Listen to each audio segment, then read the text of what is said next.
Puji Tuhan, salam sejahtera dalam kasih Tuhan Yesus Kristus. Pagi hari ini kita akan mulaikan ibadah kita. Kita akan masuk ke dalam hadirat Tuhan, memuji dan menyembah Tuhan. Biarlah ibadah ini boleh berkenan di hadapan Tuhan. Kita mau siapkan hati kita untuk menyembah Tuhan, untuk masuk dalam hadirat Tuhan, memuliakan Tuhan, Allah kita yang ajaib, Allah yang luar biasa. Kita akan angkat pujian, Kau Allah yang setia. Haleluya Yesus.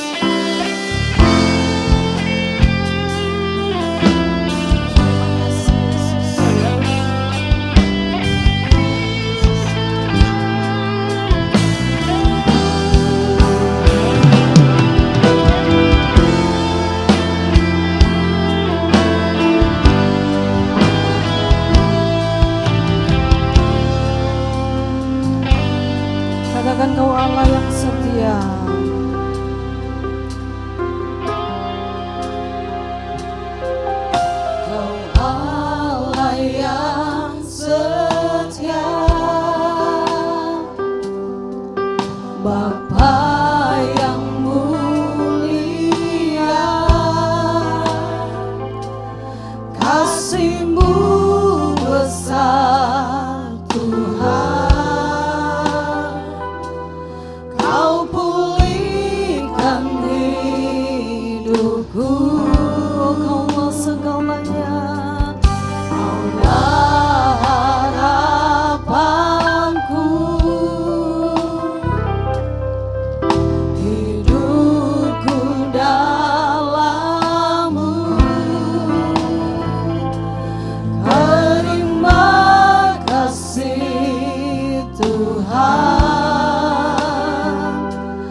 Kehidupan kita, oh Kau Allah yang setia.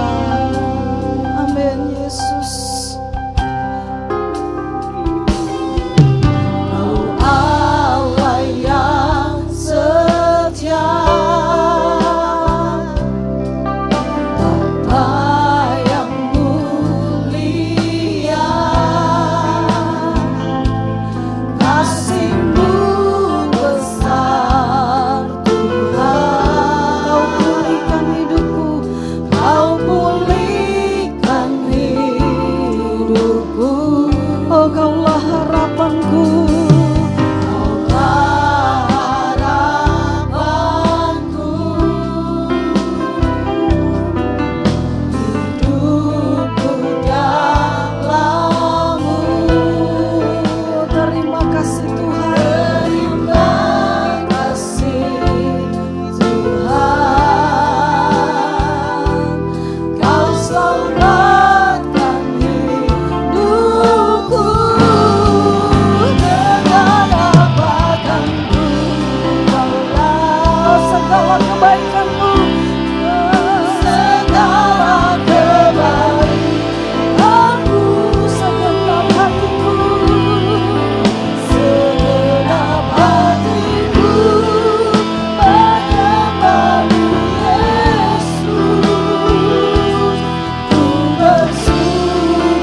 Engkau baik di dalam kehidupan kami.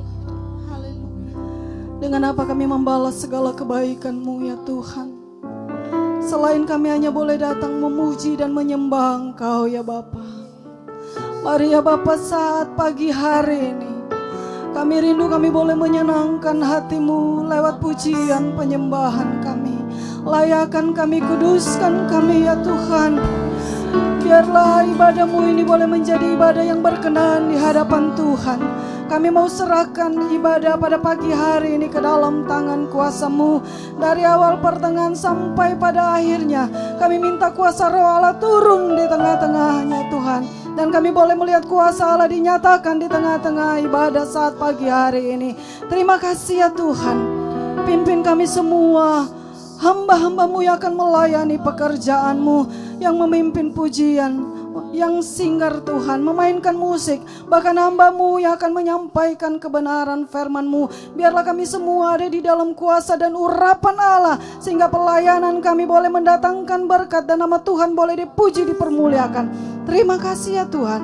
Kami mau mulaikan ibadah kami saat pagi hari ini, dan kami mengucap syukur hanya di dalam berkat nama Tuhan Yesus Kristus. Haleluya. Amin. Puji Tuhan. Luar biasa kasih Tuhan dalam kehidupan kita. Hari lepas hari kita ada di dalam kasih dan perlindungan Tuhan. Biarlah saat pagi hari ini kita akan tetap memuji Tuhan. Kita tetap akan memuliakan Tuhan.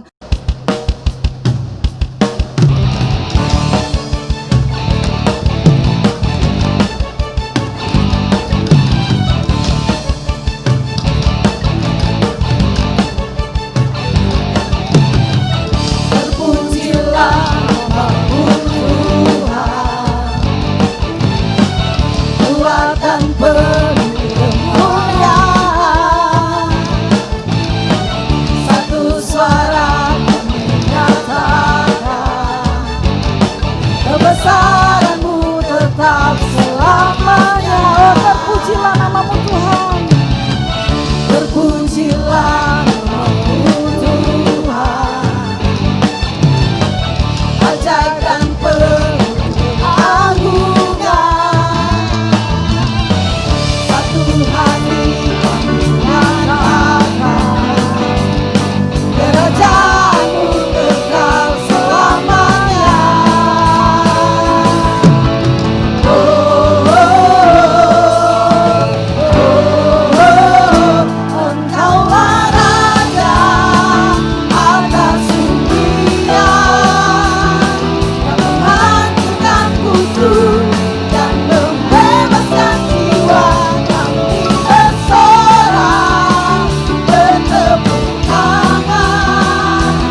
Tuhan Yesus yang berjaya atas kehidupan kita.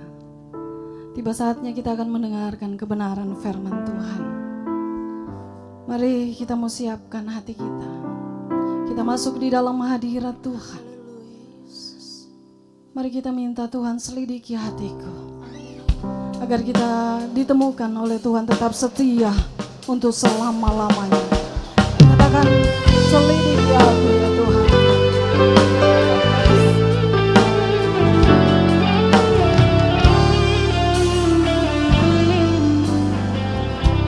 Katakan, selidiki aku ya Tuhan. Amin Yesus.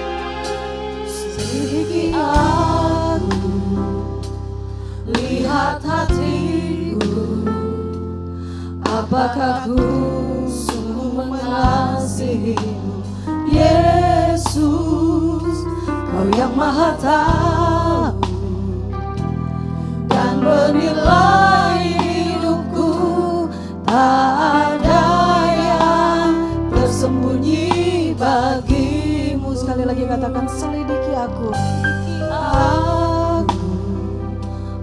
lihat hatiku, apakah ku sungguh mengasihi, Yesus, Kau yang Maha Tahu, Kau yang Maha Tahu dan menilai hidupku, tak ada yang tersembunyi bagimu. Telah Kau lihat, aku lihat kebaikan-Mu yang tak pernah habis di hidupku. Ku berjuang sampai akhirnya Kau dapati aku tetap setia. Oh haleluya. Mari kita mau katakan kepada Tuhan saat ini, selidiki hatiku ya Tuhan. Amin.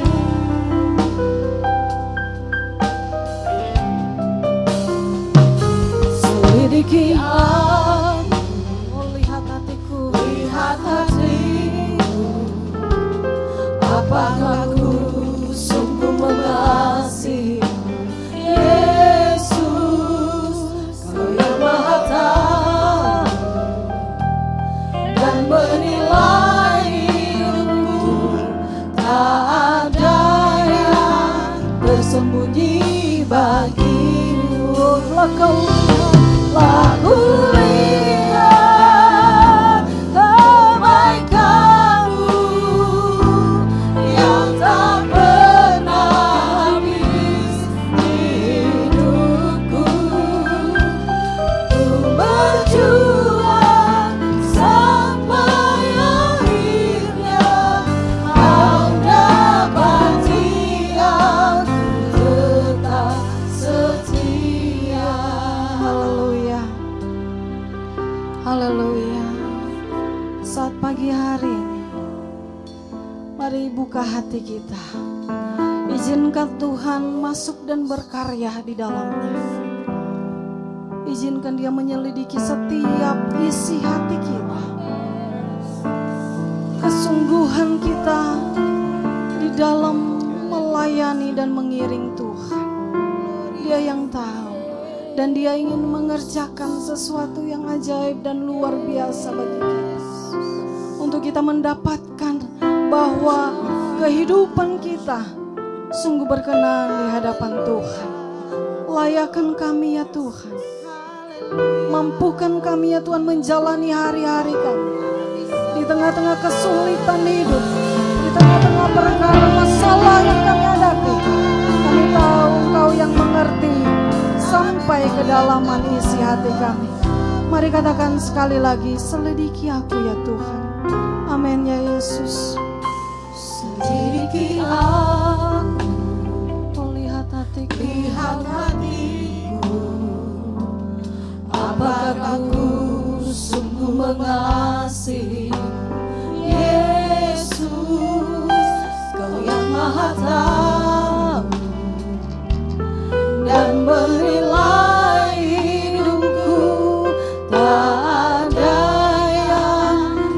tersembunyi bagimu. Katakan sekali lagi, selidiki aku. Selidiki aku. Amin Yesus. Lihat hatiku, apakah ku sungguh mengasihimu. Yesus, Kau yang Maha Tahu dan menilai hidupku. Tak ada yang tersembunyi bagimu. Telah kulihat kebaikanmu yang tak pernah habis di hidupku. Ku berjuang sampai akhirnya Kau dapati aku tetap setia. Aku lihat kebaikanmu yang tak pernah habis di hidupku. Berjuang sampai akhirnya Kau dapati aku tetap setia. Kau dapati aku tetap setia. Kau dapati aku tetap setia. Haleluya. Puji Tuhan. Pelayanan selanjutnya kami serahkan kepada hamba Tuhan yang akan melayani.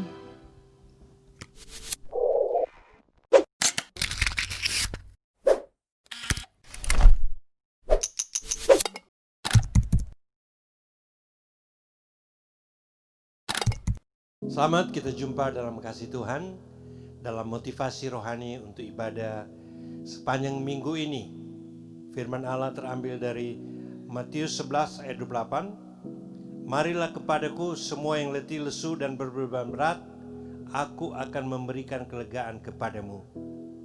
Tuhan tahu selama beberapa bulan ini di masa pandemi, saudara menjalani kehidupan ini dengan rasa bosan, rasa capek, rasa letih. Banyak kali kita bingung, bahkan mengalami kesusahan. Tapi firman-Nya memberikan kekuatan. Marilah kepadaku, artinya marilah kita datang kepada Tuhan. Datang kepada Tuhan, dan janji Tuhan bagi kita yang capek, letih, lesu, mengalami beban dan masalah berat, Tuhan katakan, aku akan memberikan kelegaan, aku akan memberikan kesentosaan, aku akan memberikan kedamaian. Jadi damai, sentosa, sukacita itu hanya ada di dalam Tuhan. Sehingga meskipun kita sedang menjalani masa COVID ini, pandemi corona ini, tapi di tengah-tengah keterbatasan kita, Tuhan memberikan kedamaian, Tuhan memberikan kelegaan, Tuhan memberikan kekuatan. Istimewa kita menyiapkan akan masuk kepada masa yang lebih baik lagi, yaitu kita akan menjalani bersama-sama dengan Tuhan. Tuhan janji Dia akan pulihkan masalahmu, persoalanmu, keuanganmu, keekonomimu, apa saja. Kalau kita datang kepada Tuhan, Tuhan akan gantikan dengan kelegaan, kekuatan, bahkan berkat. Kiranya firman Tuhan yang saudara akan terima sepanjang hari ini membawa dampak dalam kehidupan kita, memberikan penghiburan dan memberikan kekuatan. Akhirnya tetap semangat. Tuhan memberkati. Mari kita berdoa. Bapa yang baik, yang kami muliakan di dalam nama Tuhan kami Yesus Kristus. Terima kasih Tuhan untuk kasih kemurahan anugerah yang Tuhan berikan kepada kami, sehingga kami bisa menikmati ibadah kami pada saat ini, walaupun masih kami jalani secara online. Terima kasih untuk waktu Tuhan, untuk kami bisa belajar firman-Mu. Dan ini hidup hamba, kiranya perkataan-perkataan Tuhan taruh di bibir hamba. Urapi hamba, urapi semua kehidupan yang akan belajar firman-Mu. Mampukan kami untuk mengerti apa yang menjadi kehendak firman-Mu Tuhan. Mampukan kami menjadi pelaku-pelaku firman-Mu. Di dalam nama Tuhan Yesus, kami akan mulai belajar firman-Mu Tuhan. Haleluya, amin. Salam damai sejahtera di dalam kasih Tuhan kita Yesus Kristus. Biarlah kasih Tuhan selalu melindungi kita dimanapun kita berada. Bersyukur kepada Tuhan karena kasih kemurahan Tuhan pada saat ini kita masih bisa bersama-sama menikmati ibadah walaupun masih secara online. Berterima kasih juga kepada Bapak Ibu Gembala yang selalu membimbing hidup ini untuk tetap setia melayani Tuhan. Bapak Ibu Saudara sekalian yang dikasihi Tuhan, sampai saat ini dunia belum keluar dari masa krisis.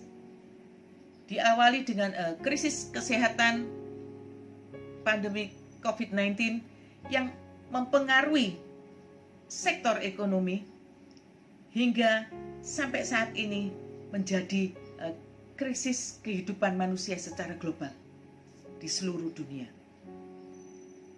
Mulai banyak kehidupan yang mengalami kejenuhan, mengalami kebosanan, mulai banyak kehidupan yang merasa capek, merasa letih, merasa lelah. Namun, apapun situasi kondisi yang kita alami saat ini, kita anak-anak Tuhan tetap memiliki jaminan di dalam Tuhan bahwa berjalan bersama Tuhan makin lama makin kuat. Kita akan belajar firman Tuhan di dalam Mazmur 84 ayat yang ke-6 sampai ke-8 dengan tema bersama Tuhan melangkah semakin kuat di masa krisis. Kita akan baca Mazmur 84 ayat 6 sampai 8. Berbahagialah manusia yang kekuatannya di dalam Engkau, yang berhasrat mengadakan ziarah.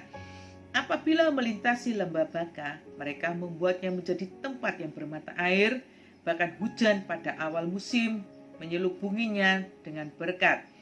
Mereka berjalan makin lama makin kuat, hendak menghadap Allah di Sion. Mazmur 84 ini merupakan suatu lagu ziarah tentang sebuah perjalanan yang jauh, di mana pada saat itu berdasarkan hukum yang berlaku pada saat itu bahwa setiap pria Yahudi diharuskan untuk menyembah Tuhan ke bait Allah di Yerusalem. Untuk sampai ke Yerusalem, mereka harus melewati sebuah lembah yang biasa disebut dengan lembah baka. Pada saat itu tidak ada jalan lain untuk bisa sampai di Yerusalem. Jadi tetap harus melintasi lembah baka untuk sampai ke Yerusalem. Arti kata baka dalam bahasa aslinya adalah air mata. Jadi lembah baka ini juga disebut dengan lembah air mata. Karena apa? Karena lembah ini sangat panas, kering, terjal. Sehingga siapapun yang berada di lembah ini akan meneteskan air mata. Karena apa? Karena merasa tidak ada kesanggupan untuk melewatinya. Disinilah biasanya hati orang-orang yang mengadakan ziarah diuji. Apakah mereka benar-benar rindu akan hadirat Tuhan? Apakah mereka benar-benar rindu untuk menyembah Tuhan di bait-Nya? Atau hanya sekedar ikut-ikutan melakukan perjalanan ini? Karena tidak sedikit di antara mereka yang mengurungkan niat mereka untuk mengikuti perjalanan ziarah ini. Tetapi mereka yang berjalan sungguh-sungguh kepada Tuhan, yang rindu hadirat Tuhan, yang sungguh-sungguh mau menyembah Tuhan, mereka akan mengalami kekuatan Tuhan, di mana makin lama akan makin kuat pada saat kondisi perjalanan yang mereka hadapi menjadi begitu sukar dan tidak menyenangkan. Dan mereka akan mengalami kekuatan Tuhan sehingga membawa mereka bisa sampai di Yerusalem. Bapak Ibu Saudara sekalian yang dikasihi Tuhan, perjalanan ziarah orang-orang Yahudi ini untuk bisa sampai ke Yerusalem, ini juga menjadi gambaran perjalanan hidup kita. Menjadi gambaran perjalanan pengiringan kita kepada Tuhan yang harus kita jalani untuk sampai ke tujuan akhir, yaitu kita menghadap Tuhan. Tidak ada jalan lain untuk bisa sampai ke Yerusalem. Harus melintasi lembah Baka. Demikian juga dengan pengiringan kita kepada Tuhan. Kita juga harus melintasi lembah Baka. Bapak Ibu Saudara sekalian dikasihi Tuhan, situasi yang sedang kita hadapi hari-hari ini menggambarkan tentang keadaan lembah air mata, di mana situasi yang tidak menentu akibat dari pandemi ini sedang kita hadapi, karena kita tidak tahu apa yang akan terjadi hari-hari selanjutnya di depan kita. Lembah air mata juga menggambarkan situasi di dalam pergumulan atau situasi menghadapi kesulitan, baik itu kesulitan ekonomi ataupun kesulitan mungkin mencari pekerjaan, situasi menghadapi sakit penyakit. Tetapi firman Tuhan menjelaskan bahwa situasi ini hanya akan dilintasi saja. Melintasi itu tidak berarti berhenti atau tidak akan tinggal di dalamnya, tetapi hanya melewati untuk sampai kepada tujuan yang sebenarnya. Saat ini tidak hanya kita yang harus melewati lembah ini, tetapi semua orang di dunia ini. Tetapi ada perbedaan bagi kita anak-anak Tuhan. Karena jika kita mau berjalan bersama Allah, kita akan menjadi kehidupan yang makin lama makin kuat. Ada dua langkah yang menjadikan kita menjadi kehidupan yang makin lama makin kuat. Yang pertama, kita harus meletakkan kekuatan kita kepada Tuhan. Kita baca Mazmur 84 ayat yang ke-6a. Berbahagialah manusia yang kekuatannya di dalam Engkau. Kita akan mampu melangkah makin lama makin kuat jika senantiasa meletakkan kekuatan kita di dalam Tuhan. Kita akan menjadi kehidupan yang makin lama makin kuat di dalam langkah kita jika kita mau mengandalkan kehidupan kita kepada Tuhan. Bapak Ibu Saudara sekalian yang dikasihi Tuhan, jika kita berjalan dengan kekuatan kita sendiri, bisa dipastikan bahwa kita sedang berjalan menuju ke arah yang berlawanan dengan kehendak Tuhan. Dan hasilnya tidak ada ketenangan.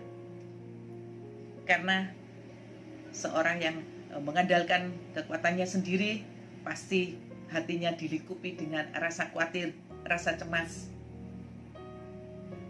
rasa takut. Terlebih dari itu, bisa membawa menjadi hidup yang stres. Bapak Ibu Saudara sekalian yang dikasihi Tuhan, ini hampir saya alami.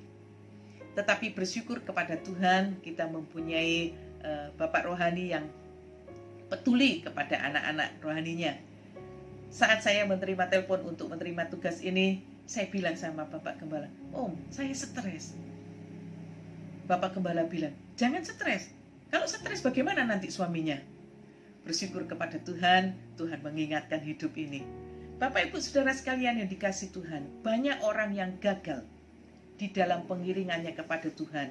Karena apa? Karena tidak menyandarkan dirinya di dalam kekuatan Tuhan. Karena mereka tidak meletakkan kekuatannya di dalam kekuatan Tuhan. Ada contoh di dalam Alkitab, yaitu jemaat Efesus merosot imannya karena telah meninggalkan kasih mula-mula. Simpson mengawali pelayanannya dengan baik, tetapi berakhir dengan tragis. Karena apa? Karena mengandalkan kekuatannya sendiri. Kita belajar dari Kaleb. Kaleb tahu dengan pasti bahwa kekuatan Allah itu di atas kekuatan siapapun juga. Sehingga saat dia harus berperang menjadi pengintai, dia meletakkan kekuatannya di dalam Tuhan. Sehingga tidak ada satu alasan pun yang membuat hidupnya menjadi takut untuk gagal. Karena dia percaya dengan meletakkan kekuatannya kepada Tuhan, dia akan mengalami kemenangan. Dan 45 tahun kemudian, dia memetik hasilnya, kemenangan dia beroleh, dan dia menerima janji Tuhan untuk dia bisa masuk ke tanah Kanaan. Bapak, Ibu, Saudara sekalian yang dikasihi Tuhan, ada 2 ciri yang akan kita pelajari, bahwa orang-orang yang meletakkan kekuatannya pada Tuhan itu adalah orang-orang yang hidupnya melekat pada Tuhan. Kita akan baca di dalam Efesus 6 ayat yang ke-10.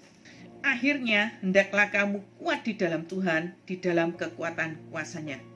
Orang yang meletakkan kekuatannya di dalam Tuhan, hidupnya selalu melekat kepada Tuhan. Karena apa? Karena dia tahu bahwa dia tidak memiliki kekuatan. Dan dia akan bisa menjadi kuat jika dia hidup di dalam Tuhan. Sehingga dia selalu melekat kepada Tuhan. Ciri yang berikutnya, orang yang meletakkan kekuatannya pada Tuhan, hidupnya ada firman. Kita akan baca di dalam 1 Yohanes 2 ayat yang ke-14. 1 Yohanes 2 ayat yang ke-14b. Aku menulis kepada kamu, hai orang-orang muda, karena kamu kuat dan firman Allah diam di dalam kamu, dan kamu telah mengalahkan yang jahat. Bapak, Ibu, Saudara sekalian yang dikasihi Tuhan, orang yang meletakkan kekuatannya pada Tuhan selalu dekat dengan Tuhan, selalu mempunyai persekutuan yang intim dengan Tuhan lewat doa dan membaca firman Tuhan. Sehingga hidupnya menjadi kehidupan yang kuat. Bapak, Ibu, Saudara sekalian yang dikasihi Tuhan, kita juga kalau kita mau menjadi kehidupan yang kuat, kita harus mengisi hidup ini dengan firman Tuhan. Kita harus memiliki persekutuan yang erat dengan Tuhan lewat doa dan lewat membaca Alkitab. Jadikan firman Tuhan ini menjadi makanan kita, makanan rohani kita sehari-hari. Bapak, Ibu, Saudara sekalian yang dikasihi Tuhan, Tuhan tidak mau kita hanya menjadi pendengar. Tuhan tidak mau kita hanya menjadi orang-orang yang membaca firman Tuhan. Tetapi Tuhan mau kita memasukkan firman itu di dalam roh kita. Jika firman itu masuk di dalam roh kita, kita menjadi kehidupan yang bertumbuh dan menjadi kuat. Jadikan firman Tuhan menjadi makanan kita sehari-hari, supaya kita menjadi kuat. Bapak, Ibu, Saudara sekalian yang dikasihi Tuhan, kita akan masuk hal yang kedua, untuk supaya kita bisa menjadi kehidupan yang makin lama makin kuat. Miliki tujuan atau visi yang jelas. Kita ambil di dalam Mazmur 84 ayat yang ke-8. Mereka berjalan makin lama makin kuat, hendak menghadap Allah di Sion. Tujuan para peziarah ke Yerusalem adalah menghadap Allah di Sion. Bagaimana dengan tujuan pengiringan kita kepada Tuhan? Kita baca di dalam 1 Petrus 1 ayat yang ke-9. Karena kamu telah mencapai tujuan imanmu, yaitu keselamatan jiwamu. Tujuan akhir dari pengiringan kita kepada Tuhan adalah keselamatan jiwa kita. Bapak, Ibu, Saudara sekalian yang dikasihi Tuhan, bicara keselamatan jiwa adalah bicara kerajaan surga, yaitu hidup kekal. Itu tujuan akhir dari perjalanan pengiringan kita kepada Tuhan. Bapak, Ibu, Saudara sekalian yang dikasihi Tuhan, terjalnya kondisi perjalanan, sulitnya kondisi perjalanan menuju Yerusalem bukan hanya dialami oleh mereka yang hendak beribadah ke bait Allah saja, tetapi juga dialami oleh mereka yang mau ke Yerusalem dengan tujuan yang lain, mungkin tujuan bisnis atau berdagang. Dan sulitnya kondisi yang harus dilalui itu seringkali membuat orang-orang yang memiliki tujuan yang kurang jelas membatalkan niat mereka ke Yerusalem. Dan pada saat itu mereka seringkali mengajak orang-orang lainnya untuk bergabung dengan mereka untuk membatalkan niatnya menuju Yerusalem. Dan Bapak Ibu Saudara sekalian yang dikasihi Tuhan, orang-orang yang tidak fokus dan tidak mempunyai tujuan yang jelas di dalam perjalanannya akan dengan sangat mudah terpengaruh dan turut membatalkan perjalanannya menuju Yerusalem. Tetapi orang-orang yang melakukan ziarah, yang sungguh-sungguh mengasihi Tuhan, sungguh-sungguh menaruh harapan besar kepada Tuhan dengan mengetahui visi yang jelas, yaitu menuju Sion untuk bertemu dengan Allah, mereka akan berjalan dengan menghadapi tantangan yang mereka hadapi dengan sukacita. Mereka tetap akan berjalan untuk bisa mencapai Yerusalem. Dan mereka yang benar-benar mengasihi Tuhan akan mengalami kekuatan yang daripada Tuhan. Dan mereka akan dijadikan makin lama makin kuat, sehingga perjalanan yang sulit mereka bisa hadapi dengan rasa sukacita. Itu yang membuat mereka berjalan makin lama makin kuat dan tidak berhenti berjalan sampai mereka mencapai Yerusalem. Bapak Ibu Saudara sekalian yang dikasihi Tuhan, jangan biarkan angin badai, masalah apapun menghentikan derap langkah kaki kita untuk berjalan mencapai tujuan akhir pengiringan kita kepada Tuhan. Tetap bersandar pada sahu yang kuat, yakni dengan cara memiliki visi yang jelas, visi yang kuat, tetap terhubung dengan Tuhan sebagai sumber kekuatan kita. Serahkan hidup kita kepada Tuhan, ke dalam tangan Tuhan yang penuh dengan kuasa. Perkara apapun akan sanggup kita hadapi jika kita mau menjalaninya bersama-sama dengan Tuhan. Jangan takut, jangan getar, tetaplah percaya pada Tuhan.